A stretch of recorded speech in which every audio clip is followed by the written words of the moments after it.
Oh, look at that. This girl's uncle lives in Hoenn. Hoenn confirmed! Ugh. Oh, look at that. Zigzagoon's en route too. Hoenn confirmed.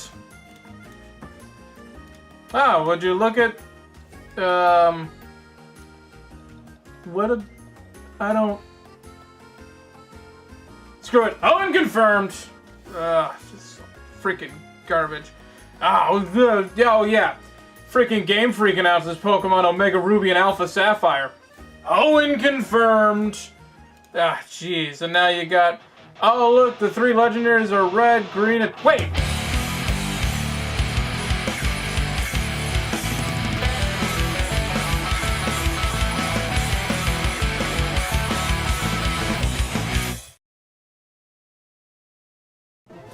Yep, last week, Game Freak announced Pokemon Omega Ruby and Alpha Sapphire. So, of course I'm gonna get them. Like I said in my Pokemon Ruby and Sapphire review, I didn't like them when they first came out, but they've eventually grown on me. As have a lot of the Pokemon, especially with my overbreeding. All I do is breed 5IV Pokemon. It's a sickness, somebody save me. And of course in X and Y, one of the long-running things was Hoenn confirmed, thinking that every little detail was confirmation that there was going to be a Hoenn remake. But I didn't buy into it. There were a lot of Sinnoh and Unova references as well, so none of that evidence really held water to me. Now, the biggest evidence where this isn't a surprise to me is when they hacked the game to find not only the 3 event Pokemon, they also revealed Mega Latios and Latias. Yes, these could have been event Pokemon, they could have been considered wandering Pokemon at one point before they were replaced by the legendary birds, but they're in the game, so that's confirmation for me that they're planning on doing some more Mega Evolutions when Omega Ruby and Alpha Sapphire come out. So here's my wish list, I guess, of 10 Pokemon that should get Mega Evolutions. Number 10. If they do indeed introduce new Megas, these 2 should be obvious choices. We already got Mega Blaziken, who didn't really need it, so why not give it to Swampert and Sceptile? Sceptile is probably my least favorite starter of all time, but that doesn't mean a Mega can't save it. And hey, while you're at it, give it a new typing. Maybe Dragon? I don't know. Seems to fit. And Mega Swampert could be a beast in the bulky metagame that X and Y introduced. Give him an ability like Storm Drain and he's already a better Gastrodon, or give him huge power and make him just his own kind of beast. Number 9. This thing doesn't really need a boost in stat, seeing as it's already got a 540 base stat total, but doesn't mean they can't experiment with it a little bit. First off, I'd give it its adaptability back. I don't know why Feebas lost it, but give it back, Militic needs it. And this could be a prime candidate for something to get a secondary typing just to separate it from the other bulky water types that seem to dominate the metagame. And I know everyone's thinking Dragon because that's the egg group it's in and it looks like a dragon, but hell, let's go nuts. Give it a fairy typing, that could actually work out pretty well. It might not be a unique typing considering we already have Azumarill, but it'd be a nice alternative. Or keep it pure water, it'd probably be the best one of them all. Number 8. Flygon might not be the weakest of the dragon types, but considering he has a 3-stage evolution, he's pretty close. And he's not even the best ground dragon type. There's 3 of them, he's the 3rd worst. And he suffers from being overbalanced. He can't specialize in any one thing, so that makes him a prime candidate for a Mega if you ask me. He could primarily have his new stats put into attack and make him a bulkier Garchomp, or he could put more of them into bulk and he could basically replace Zygarde, who ends up being banned from a lot of the tournaments half the time. Make him lose the goggles. They're adorable, but just no. Number 7. Crawdaunt is a Pokemon I only recently started experimenting with, but with an attack stat of 120 and adaptability, after a Swords Dance or Dragon Dance, he becomes unstoppable. But what if he had a Mega? He'd get a slight bump to his attack stat to say 130 or 140, and then put a lot into his speed because screw bulk at that point, he'll kill everything. After just one Dragon Dance or Swords Dance, he could literally mop through entire teams. So you don't even need to carry Aqua Jet for the speed anymore, you could give him Superpower for even more coverage. Oh, and my Crawdont? I nicknamed him Mumbo Gumbo. Shut up, I'm very proud of that name. Number 6. I know it's kind of a cop-out to have another pairing on the list, but you can't really do one without the other. These two are perpetual rivals, so if one gets a Mega, the other has to. You give a bump to Xangoose's attack and speed, or just go crazy and max it out completely. Then you have to swap off his ability because Toxic Boost is kinda useless if you can't hold a Toxic Orb. Maybe give him Justified or Moxie or something. As for Seviper, the developers were kinda twisted and gave him a 100 base stat total in attack and special attack. So, give him a little more bulk and make him be a bulky mixed attacker. And both of them could use a secondary typing. Seviper is pretty obvious that he should have a dark typing. As for Xangoose, why not make him fighting? It seems to fit pretty well. This way, neither of their stabs would be super effective on one another.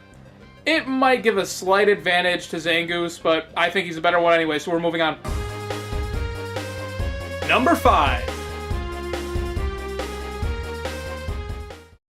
This is another one of those Pokemon that with a little bit of a bump, he could be really dangerous.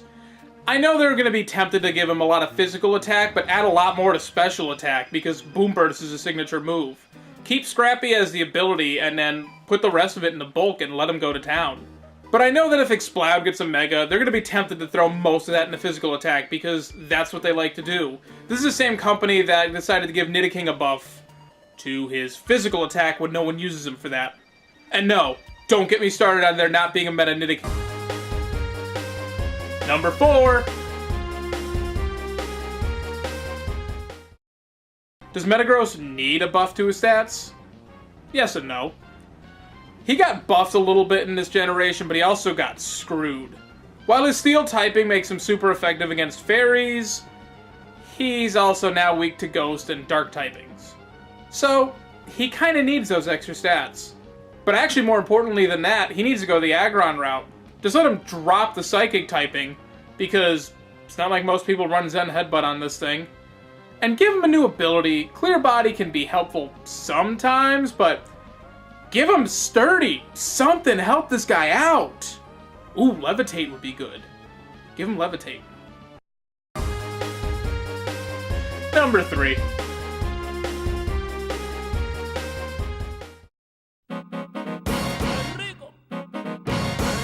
I can't be the only one who hated running into this guy in the single-player campaign. I mean, he made Coliseum a living hell for me.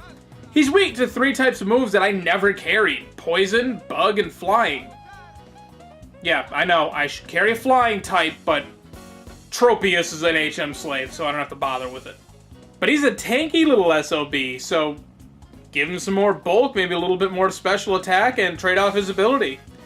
He could be the lead of a rain team. Give him Drizzle, because nobody really likes Politoed, they just have to use him.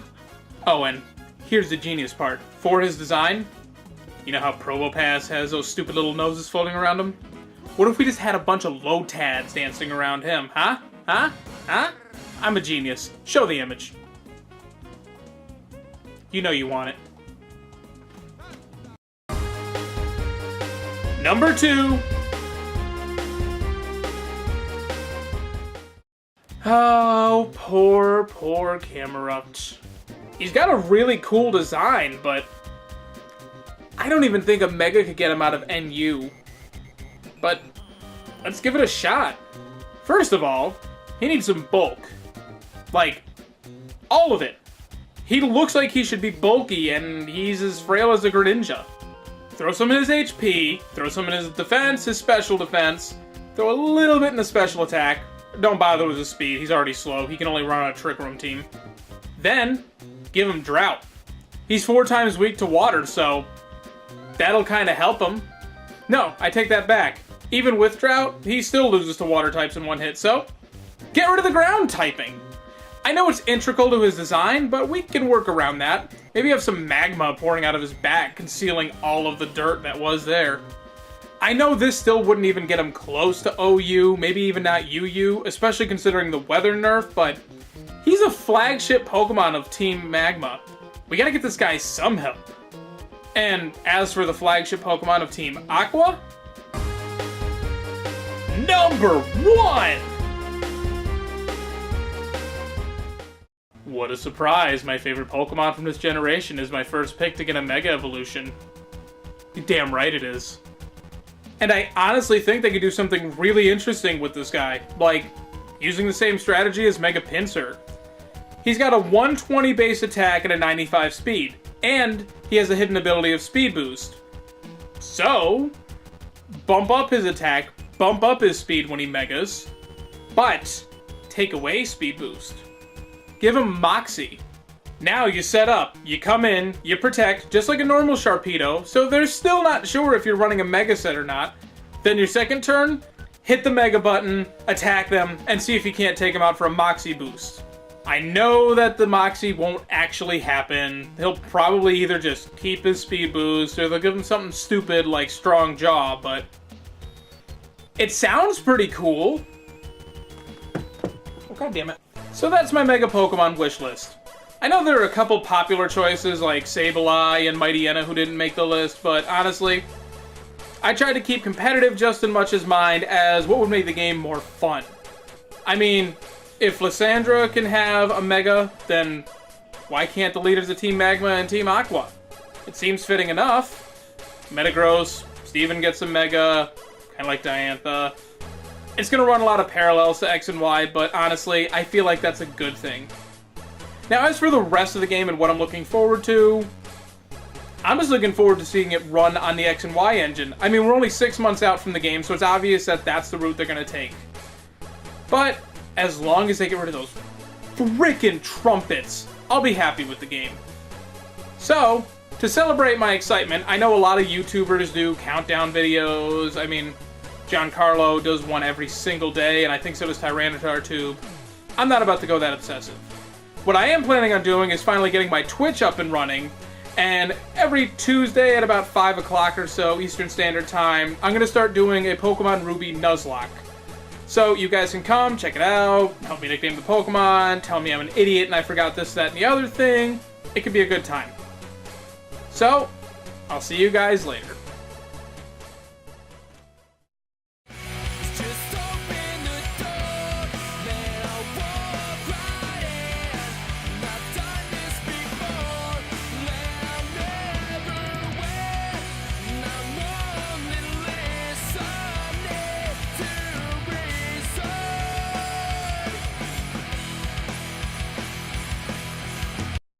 Now I can go to bed and get some sleep.